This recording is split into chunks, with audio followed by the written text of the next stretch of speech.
الحمد لله نحمده ونستعينه ونستغفره ونؤمن به ونتوكل عليه ونعوذ بالله من شرور أنفسنا ومن سيئات أعمالنا. من يهده الله فلا مضل له ومن يضلله فلا هادي له، ونشهد أن لا إله إلا الله وحده لا شريك له، ونشهد أن سيدنا ومولانا محمدا عبده ورسوله صلى الله عليه وعلى آله وأصحابه أجمعين. اما بعد، قائدین ملت اور نوجوان جیالو،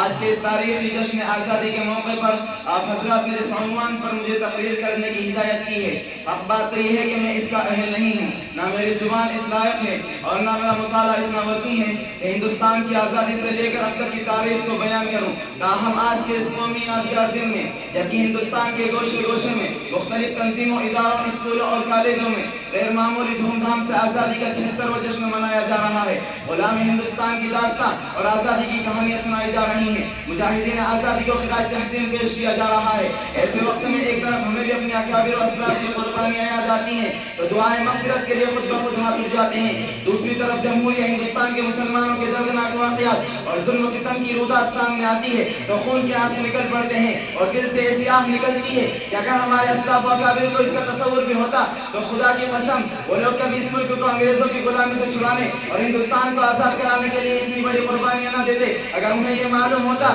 کہ اس ہندوستان میں مسلمانوں پر ایسا دن بھی آئے گا جب مسلمان آزادی کی جگہ انگریزوں کی غلامی ہی کو پسند کریں گے تو وہ لوگ کبھی شمشیر برہ نہ لے کر میدان جہاد میں نہ نکلتے. انہیں کیا معلوم تھا کہ جس ہندوستان کی آزادی کے لیے شاملی کے میدان میں علماء دیوبند توپوں کا نشانہ بنے، انہیں کیا معلوم تھا کہ جس ہندوستان کی آزادی کے لیے بالا کوٹ کی پہاڑی پر سید احمد شہید رحمۃ اللہ علیہ اور شاہ اسماعیل شہید رحمۃ اللہ علیہ نے جان دی ہے. انہیں کیا معلوم تھا کہ جس ہندوستان کی آزادی کے لیے شیخ الہند رحمۃ اللہ علیہ اور شیخ الاسلام رحمۃ اللہ علیہ کالے پانی گئے. انہیں کیا معلوم تھا کہ جس ہندوستان کی آزادی کے لیے شیخ الاسلام حضرت مولانا حسین احمد مدنی رحمۃ اللہ علیہ پر سوٹ وارنٹ ہوا. انہیں کیا معلوم تھا کہ جس ہندوستان کی آزادی کے لیے صرف 1857 میں 51,000 علماء شہید ہوئے. انہیں کیا معلوم تھا کہ جس ہندوستان کی آزادی کے لیے دہلی کے چاندنی چوک سے خیبر تک کے درخت پر علماء کی گردنیں لٹکائی گئی. انہیں کیا معلوم تھا کہ جس ہندوستان کی آزادی کے لیے علماء کو برہنہ نہ کر کے آگ کے انگاروں پر ڈالا گیا. اس ہندوستان میں مسلمانوں پر ظلم و ستم کا پہاڑ ٹوٹے گا، انہیں حقوق سے محروم کیا جائے گا.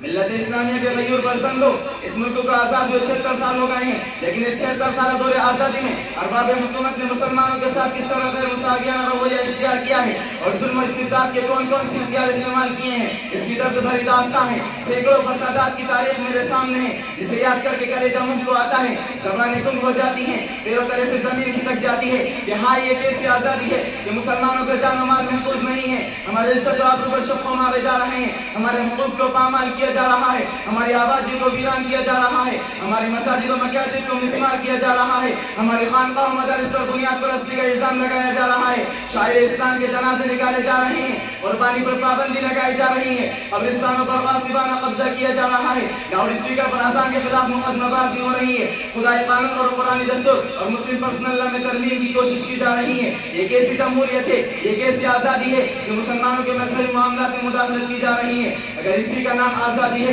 تو ایسی آزادی کے ہم طلبگار نہیں ہیں. ایسی آزادی پر تو ہم کل بھی لات مارتے تھے اور آج بھی لات مارتے ہیں. ہمیں مذہبی آزادی چاہیے، ہمیں قرآن کی آزادی چاہیے، ہمیں جان و مال کی حفاظت چاہیے، ہمیں عزت و آبرو کی حفاظت چاہیے، ہمیں عبادت گاہوں کی حفاظت چاہیے، ہمیں شاعر اسلام کی حفاظت چاہیے. نوجوان دوستوں، کہ یہ جمہوریت کا خون نہیں ہے، سیکولرزم کا مذاق نہیں ہے، دستور آزادی کی خلاف ورزی نہیں ہے کہ جمہوری ملک میں کسی کے مذہبی معاملات میں مداخلت کی جائے. آج آزاد ہندوستان میں یہی ہو رہا ہے، ہم سے مذہبی آزادی چھینی جا رہی ہے، اس میں پرسنل لا میں ترمیم کی کوشش کی جا رہی ہے. ہم حکومت کے ایوانوں تک کی آواز پہنچا دینا چاہتے ہیں اور ارباب اقتدار کو آگاہ کر دیتے ہیں کہ مسلمان سب کچھ برداشت کر سکتے ہیں مگر مسلم پرسنل لا میں برابری کی مداخلت برداشت نہیں کر سکتے. ہم اپنی جانوں کی بھیٹ چڑھا دیں گے مگر عقل خدائی قانون اور لازوال قرآنی دستور مسلم پرسنل لا میں ترمیم نہیں ہونے دیں گے. زمین پھٹ سکتی ہے، آسمان ٹوٹ سکتا ہے، سورج بے نور ہو سکتا ہے مگر دستور قرآن مسلم پرسنل لا بدل نہیں سکتا. یہ قول محمد قول خدا فرمان نہ بدلا جائے گا،